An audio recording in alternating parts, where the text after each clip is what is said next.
Jehova-tid. Jeg siger, det er Jehova-tid. Vi står uden for din dør og banker på. Hallo? Gider du lige lukke op? Hallo? Det er Jehovas vidner. Jeg har en bog til dig. Undskyld mig, fru. Jamen, jeg hedder Bjørn, jeg er 35 år. Jamen, nej, vil du godt have den her bog? Nej, men nej, kom nu tilbage. Jamen, helt ærligt, jeg har en bog til dig. Jamen, jeg har Jehovas vidner. Kom nu.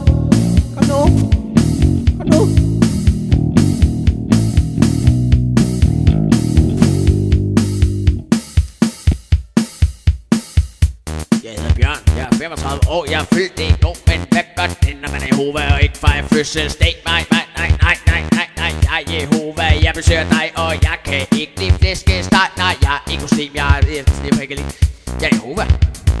Jehovas vidner sagsøger dig. Hvis ikke at jeg besøger dig, så bliver jeg smidt ud af sekten nu. Og det vil jeg ikke, lille du.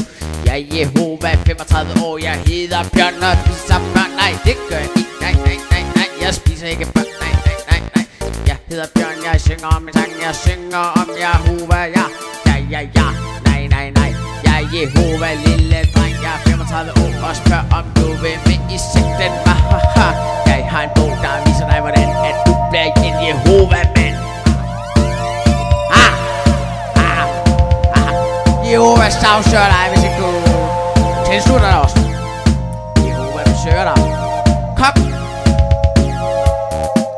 Jeg er Jehova, jeg er Bjørn. Jeg vil så gerne have du med i min sekt, lille ven, for jeg vil have dine penge hjem. Hvis du er 60 og du mangler en mand, så besøger vi dig til dommedag, for vi vil have dine penge ind i vores sekt, og jeg er